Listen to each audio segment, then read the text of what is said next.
Hi friends, ஐ பவித்ரன். இன்னைக்கு நம்ம என்ன பார்க்க போறோம் அப்படின்னா, நோவா அப்படிங்கிற ஒரு படத்தை பற்றி தான் பார்க்க போறோம். நோவா வந்து ஒரு பைபிளில் இருக்க ஸ்டோரி, அதை தான் படமாக எடுத்திருக்காங்க. ஒரு ஸ்டோரியாக கேட்கறதுக்கும் ஒரு படத்தோட உங்களுக்கு விஷுவலாக பார்க்கறதுக்கும் நிறையவே வித்தியாசம் இருக்கும். அந்த அந்த கதையை எடுத்து படத்துக்காக சில விஷயங்களை ஆல்டர் பண்ணி எடுத்திருக்காங்க. அது உங்களுக்கு ரொம்பவே நல்லா இருக்கும். நான் ஒரு கற்பனை கதை தான் அந்த படம் பார்த்தேன், ரொம்ப பிடிச்சிருந்துச்சு. அதை பற்றி உங்களுக்கு நான் சொல்ல போகிறேன். ஆக்சுவலாக வந்து இது பைபிளில் ஸ்டோரி வேற மாதிரி இருக்கும். இந்த இதில் கொஞ்சம் ஆல்டர் பண்ணியிருப்பாங்க. அந்த படத்தில் எப்படி இருக்கோ அதை தான் ஒன்று சொல்ல போகிறேன். ஸ்டோரி கொஞ்சம் முன்ன பின்ன இருந்தால் கொஞ்சம் அட்ஜஸ்ட் பண்ணிக்கோங்க.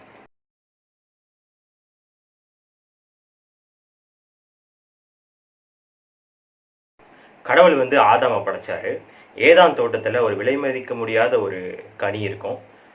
அந்த தோட்டத்தில் ஒரு பாம்பு வந்து இந்த கனியை கடவுள் சாப்பிடக்கூடாதுன்னு சொல்லியிருக்காரு. ஆனால் நீங்கள் அதை சாப்பிட்டீங்க அப்படின்னா உங்களுக்கு அளவுக்கு அதிகமான ஞானமும் ரொம்ப நீண்ட காலம் வாழ்ந்ததுக்கான ஒரு வாழ்வு உங்களுக்கு கிடைக்கும் அப்படின்ற மாதிரி சொல்லிடுவாங்க. உடனே அந்த பேச்சை கேட்டு இந்த ஆதாம் வந்து அந்த கனியை பறித்து சாப்பிட்ருவான். அந்த கனியை பறிச்சதுக்காக கடவுள் வந்து இவனை ஏதாம் தோட்டத்துலேருந்து விரட்டி அடிச்சிருவாரு. ஆதாமுக்கு 3 குழந்தை இருக்கும். கெயின், ஏபேல், சேத் அப்படின்னு 3 குழந்தை இருக்கும்.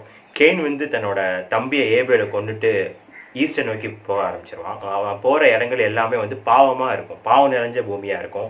அக்கிரமம், கொள்ளை, கற்பழிப்பு இந்த மாதிரி விஷயங்களாக பாவமாக தான் அவனோட இடங்கள் ஃபுல்லாமே இருக்கும்.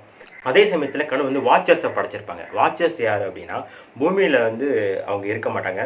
ஏஞ்சல்ஸ் மாதிரி வானத்தில் தான் இருப்பாங்க. ஒரு காலகட்டத்தில் மக்களோட பாவ புண்ணியங்களை பார்த்துட்டு அவங்க உதவி செய்யறதுக்காக பூமிக்கு வருவாங்க. அப்படி வரக்கூடாது. அப்படி வந்தனால கடவுள் வந்து கீழே பூமியிலே அவரை தங்குற மாதிரி ஒரு சாபம் கொடுத்துருவாரு. அது எப்படின்னா, இவங்க பாறங்கள் மாதிரி ஒரு உருவத்தில் மாறிடுவாங்க. அதுலேருந்து இவங்க போக முடியாது. அதே சமயத்தில் சேத்தோட தலைமுறை பார்த்தோம் அப்படின்னா, நோவா அப்பா வந்து தன் மகன் கிட்ட, நம்மளாம் கடவுளோட பிள்ளைங்க, கடவுளோட வழிமுறை தான் பின்பற்றணும், நீதி நேர்மை நியாயத்தான் பின்பற்றணும். நம்ம தலைமுறை பார்த்தோம் அப்படின்னா, கடவுள் வந்து தன்னோட சாயல ஆதாமை படைச்சாரு. ஆதாம்ல இருந்து ஈனோஸ்ல இருந்து கீனோல இருந்து மகாலிலுக்கு அப்புறமா மித்துசேனா, அவர் தான் அவங்களோட தாத்தா. அதுக்கப்புறம் நான், இதுக்கப்புறம் நோவா. நம்ம வந்து கடவுளோட வழிமுறையை தான் பின்பற்றணும், நீதி நேர்மை நியாயம் தான் பின்பற்றணும். இப்போ இந்த உலகம் உன் கையில் இருக்குன்னு சொல்லியிருப்பாரு. பேசிட்டு இருக்கும்போது திடீர்னு ஒரு படம் வர ஆரம்பிச்சிடும்.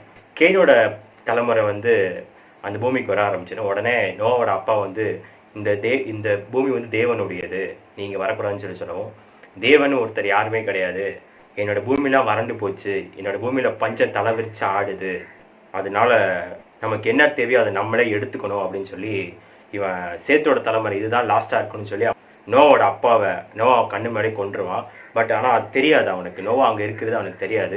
இதான் லாஸ்ட் தலைமுறைன்னு சொல்லிட்டு அவன் கிளம்பிடுவான். அதுக்கப்புறம் தான் நோவாவோட கதை ஆரம்பிக்குது. நோவா மட்டும்தான் கடவுளுக்கு வந்து பிடிக்கும். அதாவது கடவுள் வழிமுறையை பின்பற்றிட்டு வருவார் நோவா. அதனால கடவுள் வந்து சில விஷயங்கள் அவர்கிட்ட பேசுவார். எப்படி பேசுவார் அப்படின்னா, கனவுல பேசுவார். சரிங்களா? சில வருடங்களுக்கு பிறகு நோவா காமிப்பாங்க. நோவா பார்த்தீங்கன்னா ஒரு மனைவி 3 குழந்தை இருக்கும். ஒரு இடத்துல வேலை பார்த்துக்கிட்டு இருப்பாங்க. அதுக்கு 3 பசங்க இருப்பாங்க. சாம், ஆம், இன்னொரு கேரக்டர் இருக்கும். சாம் வந்து ஒரு பூவை பறிப்பான். பூவை பறிச்சோன்னே நோவா பக்கத்தில் போயிட்டு, இதை ஏன் பறிச்ச, இது வந்து ஒரு பூமிக்கு சொந்தமானது, அது எப்போ நமக்கு தேவைப்படுதோ அப்போ தான் எடுக்கணும், தேவையெல்லாம் பறிக்கக்கூடாதுன்னு சொல்லுவான். இப்போ சொல்லி முடிச்சுன்னா அதுக்கு ஒரு 2 செகண்டுக்கு அப்புறமா வானத்தில் ஒரு துளி கீழே விழுகும். அது என்னன்னு பார்த்தா அந்த இடத்துல ஒரு செடி முளைச்சிடும். ஒரு அதிசயமாக இருக்கும், ஒரு ஆச்சரியமாக இருக்கும். உடனே அந்த இடத்த விட்டு கிளம்பிடுவாங்க. இன்னைக்கு நைட்டு வந்து தன்னோட மனைவி கிட்ட போய் சொல்லுவான் இந்த விஷயத்த. அதுக்கப்புறம் தூங்கிடுவாங்க. தூங்கினதுக்கப்புறம் ஒரு கனவு வரும் அவனுக்கு. என்ன கனவுனா, ஒரு மலை இருக்கும், மலைக்கு கீழே நின்றுட்டு இருப்பான். கீழே பார்த்தானா ஒரே ரத்தமாக இருக்கும். டக்குன்னு ஒரு தண்ணி, பயங்கரமான தண்ணி அதுக்குள்ளே மூழ்கிற மாதிரி கனவு கனவான். டக்குன்னு முடிச்சிருவான். அப்படிதான் ஒரு விஷயம் அவனுக்கு புரியும். ஒருவேளை பாவிங்க நிறைஞ்ச பூமி இருக்கனால எல்லாத்தையும் அழிச்சிட்டு புது உலகத்தை கடவுள் படைக்க போறாருன்னு நினைக்கிறேன் அப்படின்ற மாதிரி உணர்வான். உடனே அவங்க தாத்தாட்ட போகணும்னு நினைப்பாங்க. அதாவது இவனோட தாத்தா இருப்பாங்க, மித்துசேனா. அவங்க தாத்தாவை பார்க்கறதுக்காக கிளம்புவாங்க. போயிட்டு இருக்கும்போது இடையில பார்த்தோம் அப்படின்னா, மக்கள்லாம் செத்து கிடப்பாங்க.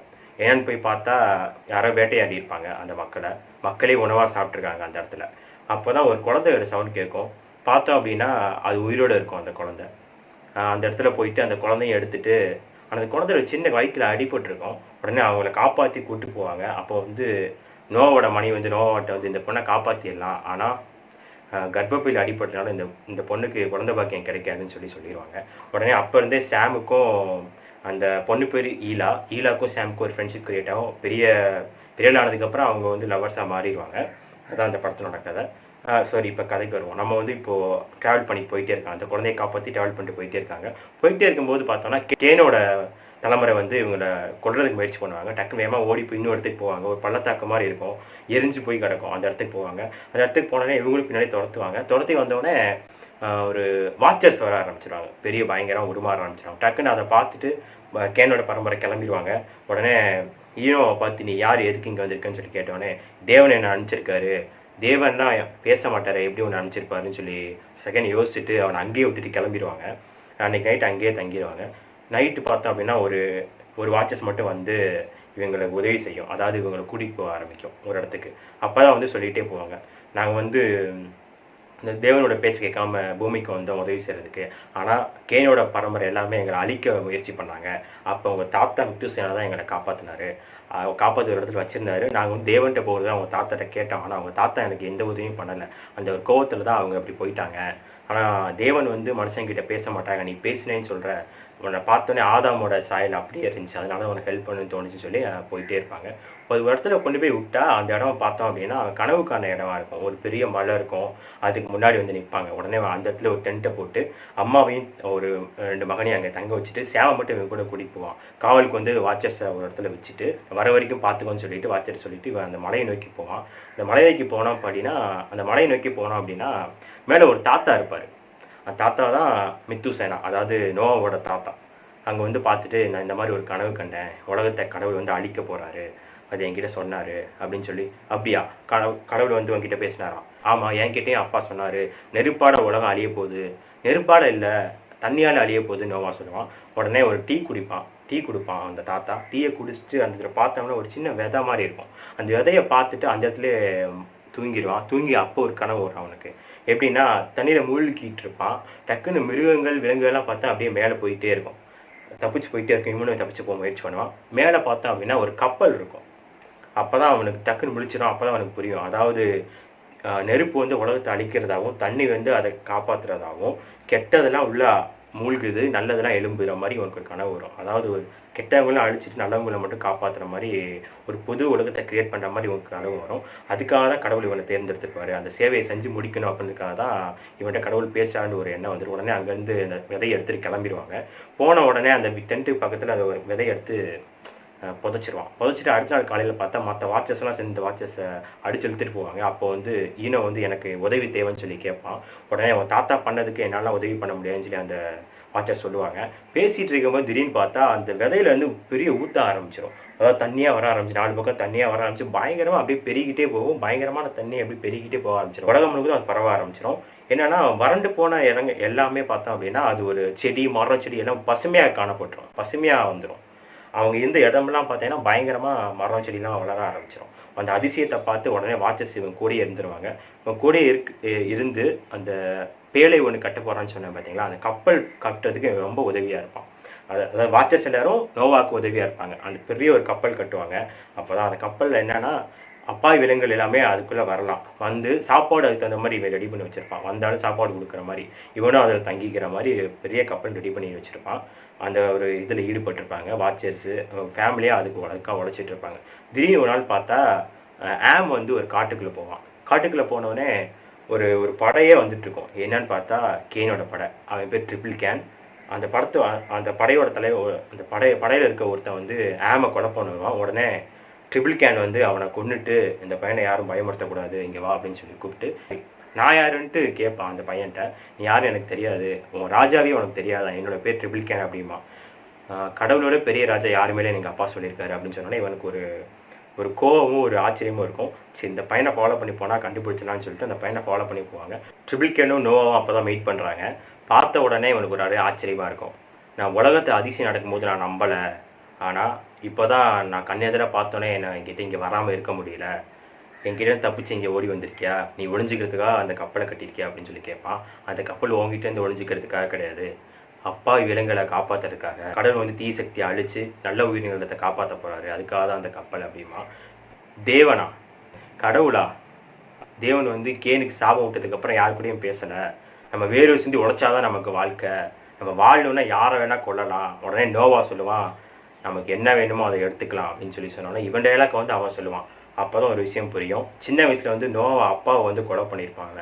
அப்போ பார்த்துட்டே இருந்திருப்பான். அதே டைலாக் இவன் சொல்லவும் அது ஞாபகத்துக்கு வரும். உடனே கேன் வந்து நீ யாரு அப்படின்னு சொல்லி கேட்பான். நம்ம இதுக்கு முன்னாடி மீட் பண்ணியிருக்கோமா அப்படின்னு சொல்லி கேட்பான். சேத்தோட 8வது தலைமுறை கடவுள் வந்து நீதி வழங்கிட்டாரு, நீங்கள் அவங்கவுங்க வீட்டுக்கு போங்கன்னு சொல்லி மக்கள்கிட்ட சொல்லுவான். உடனே கேனுக்கு கோவம் வந்துடும். தனியால் வந்து என்னை எதிர்க்க பார்க்குறியா அப்படின்னு சொல்லி கேட்பான். உடனே வாட்சஸ்லாம் உருவாக ஆரம்பிச்சிருவாங்க. அதை பார்த்துட்டு மக்கள்லாம் பயந்துருவாங்க. உடனே ஒரு கோவத்தில் பக்கத்தில் போயிட்டு, இந்த அதிசயத்துக்கெல்லாம் பயப்பட மாட்டேன், உன் கடவுள் நேரடியாக வந்து எனக்கு கொல்ல சொல்லு, அவர் வந்தாலும் நான் சாக மாட்டேன், சவால் விட்டுட்டு கிளம்பிடுவான். போக ஆரம்பிச்சுட்டு ஒரு பல மடங்கு படையை திரட்ட ஆரம்பிச்சிருவான். அதாவது பயங்கரமாக சாப்பாடு கொடுத்து பயிற்சி கொடுத்து அவனை எப்படியாவது கொல்லணும், அவங்களையும் கொண்டு வந்து கப்பலையும் கைப்பற்றுன்னு நினச்சி அந்த ஒரு இதில் ஈடுபட்டிருப்பான். சரி, திடீர்னு பார்த்தா அப்படின்னா பறவைகள்லாம் வர ஆரம்பிச்சிடும், பல விலங்குகள் வர ஆரம்பிச்சிடும், யானை புலி எல்லாமே வர ஆரம்பிச்சிடும், பாவு மொத்தக்குன்னு எல்லாமே அவன் வேலைக்கு வர ஆரம்பிச்சிடும். உடனே அவங்க உள்ளே வச்சு சாப்பாடு கொடுத்துட்டு இருப்பாங்க. திடீர்னு வந்து ஆம் வந்து நோவாட்ட, உங்களுக்கு அம்மா இருக்காங்க, சாமுக்கு எல்லாம் இருக்கா, எனக்கும் என் தம்பிக்கு யார் இருக்கா, எனக்கு துணை யாருன்னு சொல்லி கேட்பான். உடனே அப்பயே கொஞ்சம் கோவப்பட்டுட்டு, கடவுள் வந்து ஒரு விஷயத்துக்காக நம்மளை இங்கே அனுப்பியிருக்காரு, அதனால கடவுளுக்கு என்ன பண்ணணும்னு தெரியும்னு சொல்லி அப்போ சொல்லிடுவான். அடுத்து ஒரு புரிஞ்சுக்காம மறுபடியும் கேட்பான். கோவத்தோடு கேட்கும்போது ஆமை வந்து தள்ளி விட்டுருவான். நோவா தள்ளி விட்டோன்னே ஒரு கோவத்தில் காட்டுக்குள்ளே போக ஆரம்பிச்சிருவான். பின்னாடி ஏழாவும் போக ஆரம்பிச்சிருவான். அவன் போகிறானே அப்படின்னு சொல்லிட்டு. கடவுள் எப்படி இந்த உலகத்தை நம்மளுக்கு கொடுத்தாரோ அதே மாதிரி கடவுள் கொடுக்குன்னு நினைக்கிறேன், அதுக்காக கடவுள் நினைச்சிருக்காரு, அதுக்காக நான் என்ன வேணா பண்ணுவேன்னு சொல்லி என் மனைவிட்ட சொல்லிடுவான். காட்டுக்குள்ள இலாவும் ஆமும் போயிடுவாங்க. ஆமு வந்து எங்கே போனான்னு தெரியாது, இலா வந்து போய் தேடிக்கிட்டு இருப்பா. திடீர்னு பார்த்தா அந்த தாத்தா அங்கே இருப்பார், மித்துசேனா அங்கே இருப்பார்.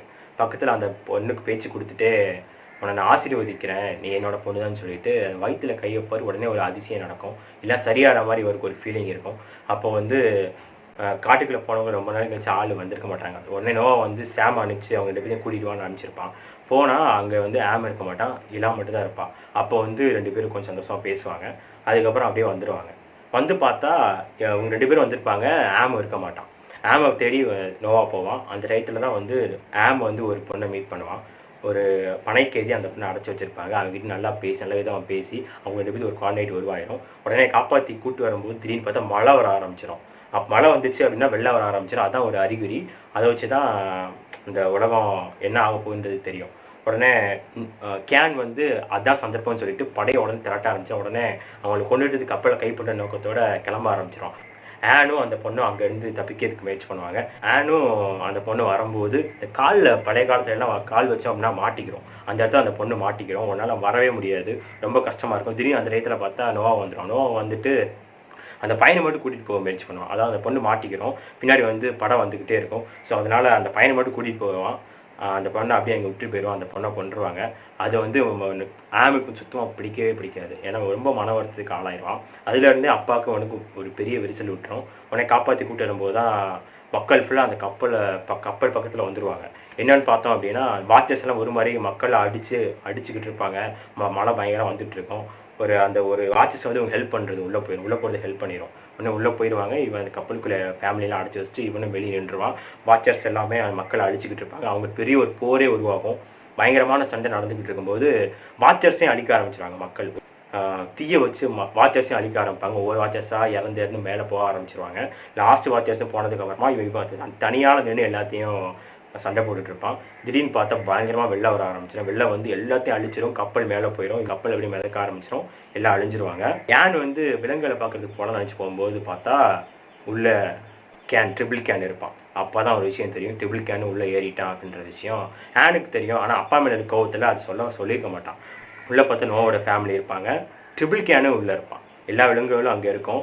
ஏலாக்கு வந்து குழந்தை பாக்கியம் உண்டாயிரும். அது வந்து நோவோட மனைவிக்கு தெரியும். அது வந்து போய் சொல்லுவா. உடனே ரொம்ப ஆச்சரியப்படுவான், எப்படி இது நடந்துச்சு, நடக்க வாய்ப்பே இல்லையே, தாத்தா கிட்ட நான் போய் கேட்டேன், அதனால தான் இந்த மாதிரி நடந்துச்சுன்னு சொல்லுவான். அது வந்து நோவாவுக்கு சுத்தமாக பிடிக்காது. ஏன்னா எப்படி கடவுள் உருவாக்குனாரோ அந்த உலகத்தை கொடுக்கணும் அப்படின்னா, இப்போ இருக்க ஃபேமிலி அப்படியே லாஸ்ட் வரைக்கும் இருந்துட்டேன் அப்படின்னா, இப்போ கப்பலில் இருக்காங்க, எல்லா விலங்கத்தையும் காப்பாற்றியாச்சு. அப்போ கெட்டதெல்லாம் அழிஞ்சிட்டாங்கன்னு நமக்கு ஒரு எண்ணம். அழிஞ்சனால அந்த கப்பலில் இருக்கவங்களை மட்டும் உலகத்துக்கு கொண்டு போயிட்டோம் அப்படின்னா லாஸ்ட் தலைமுறை இவங்க தம்பி, அதாவது ஆமு கீழே இருக்க தம்பி எல்லாம் இறந்துட்டாங்கன்னா எப்படி கடவுள் கொடுத்தாரோ அதே பொம்மையை கொடுத்துருன்னு எனக்கு ஒரு எண்ணம். ஆனால் இது இப்போ ஒரு குழந்தை வந்துருச்சு அப்படின்னா அதை வளர்க்கணும். அது பையனாக இருந்தால் பரவாயில்ல, ஒரு பொண்ணாக இருந்தால் என்ன நடக்கும்னு தெரியாதனால அந்த பொண்ணை கொல்றதுக்கு இவன் துணிஞ்சிருவான். சப்போஸ் பொண்ணாக இருந்துச்சு நான் கொலை பண்ணிடுவேன்னு சொல்லுவான். அப்போ எல்லாத்துக்கும் ஒரு பெரிய ஒரு கலங்கி போயிடுவாங்க. எப்படின்னா பேத்தியவே கொலை பண்ண போறானே அப்படின்னு சொல்லிட்டு சாமுக்கு மனைவிக்கு எல்லாருமே வந்து ஒரு பயங்கரமாக பயப்பட ஆரம்பிச்சிருவாங்க. உள்ளே என்ன நடந்துச்சு அப்படின்றது தான் படம். குழந்தை வந்து பிறக்கக்கூடாது, பெண் குழந்தை பிறந்து கண்டிப்பாக கொலை பண்ணுறேன்ற ஸ்டேஜில் பெண் குழந்தையும் பிறந்துடும், அதுவும் 2 குழந்தையா பிறக்கும். லாஸ்ட்டில் அந்த நோவா வந்து குழந்தைய கொன்னாரா இல்லையா அப்படின்றதான் கதை. உங்கள் பைபிள் நிறைய விஷயம் நீங்கள் பார்த்துருப்பீங்க, அதெல்லாம் நிறைய விஷயங்கள் உங்கள்கிட்ட ஷேர் பண்ணல. படம் பாருங்கள், நல்லாயிருக்கும். இந்த கதை கொஞ்சம் ஆல்ட்ரு பண்ணியிருக்காங்க, விஷுவலாக பார்க்குறது கொஞ்சம் வித்தியாசமாக இருக்கும். படம் நல்லாயிருக்கும், பாருங்கள். இந்த படம் வந்து யூடியூப்பில் அவைலபிளாக இருக்குது, அங்கே போய் டவுன்லோட் பண்ணி பார்த்துக்கலாம். பாய். நம்ம சேனலை சப்ஸ்கிரைப் பண்ணாதவங்க யாராவது சப்ஸ்கிரைப் பண்ணிக்கங்க. கூடவே இருக்க பெல் பட்டனையும் ஆளில் வச்சுக்கோங்க.